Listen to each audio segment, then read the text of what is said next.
तो सीमा पार से आतंकवादियों को भारत में आतंक फैलाने के लिए भेजा जाता है। पुंछ में आतंकी हमला होता है, हमला घात लगाकर होता है। आतंकी हमले में हमारे देश के वीर सपूत शहादत देते हैं, लेकिन इस बीच घाटी के नेता खून से लिखकर चेतावनी देने की बात कर रहे हैं, सियासत चमका रहे हैं, आतंकी हमले की टाइमिंग का सवाल पूछ रहे हैं, एक दूसरे पर आरोप लगा रहे हैं। घाटी के फारूक अब्दुल्ला जैसे नेता खून से लिखकर देने की बात कर रहे हैं। पाकिस्तान ने चूड़ियां नहीं पहनी हुई हैं, पाकिस्तान के पास भी एटम बम है, इसलिए पाकिस्तान से बात करो।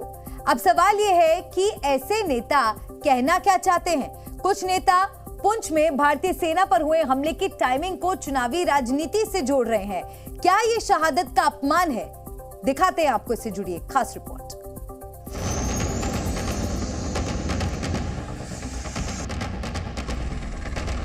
सारे पहले से तैयार करके हमले करवाए जाते हैं। ये बीजेपी को जिताने का एक स्टंट होता है। वो भी चूड़ियां पहने हुए नहीं। ये नफरत गायब नहीं होगा। जब तक बातचीत पाकिस्तान से नहीं होगी, तब तक ये आतंकवाद मैं आपको लिख के देता हूँ, खून से लिख के देता हूँ, ये बंद नहीं होगा। पुंछ जिले के सुरनकोट इलाके में दहशतगर्दों ने इंडियन एयरफोर्स के वाहन पर हमला किया। देश के एक वीर सपूत ने अपने प्राणों की आहुति दे दी। सुरक्षा बल आतंकवादियों को पकड़ने और उन्हें जहन्नुम पहुंचाने के लिए चप्पे चप्पे पर ढूंढकर ढेर करने के मिशन पर निकले हुए हैं। लेकिन देश के कई नेता 24 के चुनावी माहौल में शहादत पर सियासत भी कर रहे हैं। इससे पहले कि हम शहादत पर सियासत कैसे चमकाने की बात की जा रही है, आपको बताते हैं कि पुंछ में हुए आतंकी हमले को लेकर सूत्रों के हवाले से बड़ा खुलासा हुआ है। खुलासे के मुताबिक वायुसेना के काफिले पर आतंकियों ने हमले में चीन में बनी स्टील की गोलियों का इस्तेमाल किया है। आतंकियों ने अमेरिका में बनी M4 राइफल और AK-47 राइफल से भी हमला किया। सुरक्षा अधिकारियों ने बताया कि आतंकियों ने वायुसेना की गाड़ी पर गोलीबारी भी की। इस हमले में पाकिस्तान का गुणगान करने वाले नेताओं को जानना चाहिए कि देश के वीर सपूत विक्की पहाड़े ने इस हमले में अपनी शहादत दी है। विक्की पहाड़े छिंदवाड़ा निवासी हैं। विक्की पहाड़े 2011 में भारतीय वायुसेना में हवलदार के पद पर भर्ती हुए थे। शहीद विक्की पहाड़े 15 दिन पहले ही अपनी बहन की गोद भराई के लिए छिंदवाड़ा में अपने घर आए थे। चुनाव की ड्यूटी के चलते कुछ दिन बाद फिर से देश सेवा के लिए बॉर्डर के लिए लौट गए थे।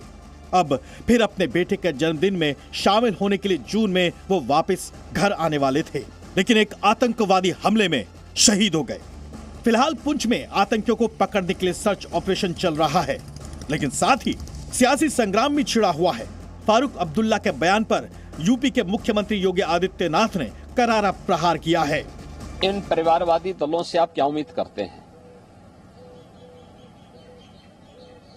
ये केवल अपने परिवार के लिए अपने परिवार के लिए सीमित है, और स्वाभाविक रूप से मैंने पहले भी कहा, कांग्रेस हो, समाजवादी पार्टी हो या नेशनल कॉन्फ्रेंस, इनका कोई नेशनल एजेंडा नहीं है। एक तरफ राष्ट्र नायकों का अपमान करता है, तो दूसरी तरफ माफिया और आतंकी तत्वों को ये लोग प्रश्रय देते हैं, प्रोत्साहित करते हैं, उनका महिमा। पर ऐसा नहीं है कि ये बयान यही रुके हैं। बीजेपी और विपक्ष के कई नेताओं के बीच जुबानी जंग छिड़ गई है। ये तैयार किए हुए, सारे पहले से तैयार करके हमले करवाए जाते हैं। ये बीजेपी को जिताने का एक स्टंट होता है।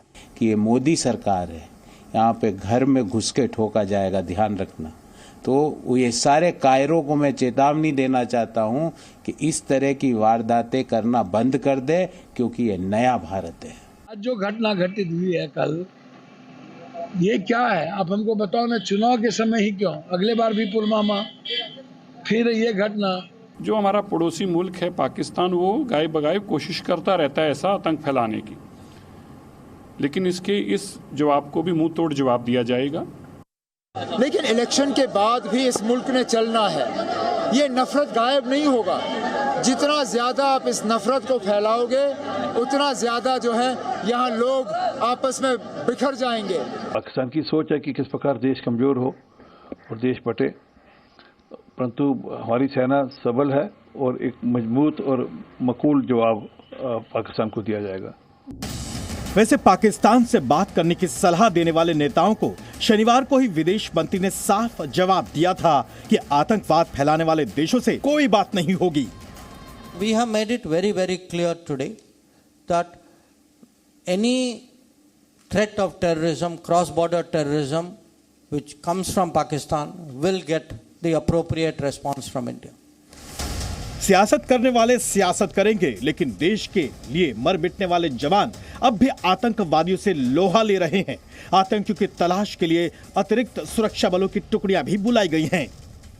ये जो 4 आतंकियों का ग्रुप है, बताया जा रहा है कि अबू हमजा और उसके साथियों का एक ग्रुप है जो कि यहाँ पर घिरे हुए हैं और इन्हें जल्द से जल्द ढेर करने के लिए तेजी से ये अभियान जो है वो चलाया जा रहा है। जानकारी ये है कि जैश ए मोहम्मद और लश्कर ए तैयबा का आतंकी संगठन मिलकर इस तरह के ऑपरेशन जो है वो लगातार रच रहे हैं। खास तौर पर PFF जो है वो लगातार इन इलाकों में एक्टिव है और उम्मीद यही है कि इस पूरे ऑपरेशन को जल्द से जल्द कंक्लूड कर लिया जाएगा और 4 आतंकियों का ये जो ग्रुप है उन्हें जल्द से जल्द ढेर कर सुरक्षा बल इस पूरे इलाके को यहाँ पर आतंक मुक्त करेंगे और जो लड़ाई आतंकवाद के खिलाफ जम्मू कश्मीर की सुरक्षा बल लड़ रहे हैं उसमें बड़ी कामयाबी यहाँ पर हासिल होगी।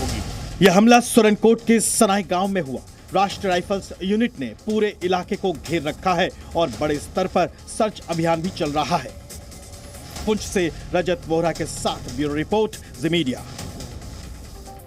और अब आपको बताते हैं कि दिसंबर से लेकर अब तक 6 महीने के भीतर 3 बार पुंछ में आतंकी घटनाओं को अंजाम दिया गया है। ये महत्वपूर्ण जानकारी भी हम आपको बता दें। 22 दिसंबर 2023 में डेरा की गली इलाके में सैन्य वाहनों पर हमला किया गया था। 12 जनवरी 2024 की अगर बात करें तो आतंकियों ने कृष्णा घाटी इलाके में सैन्य वाहनों को यहां निशाना बनाया था। फिर 4 मई 2024 यानी अब ये तीसरा आतंकी हमला है। Zee News.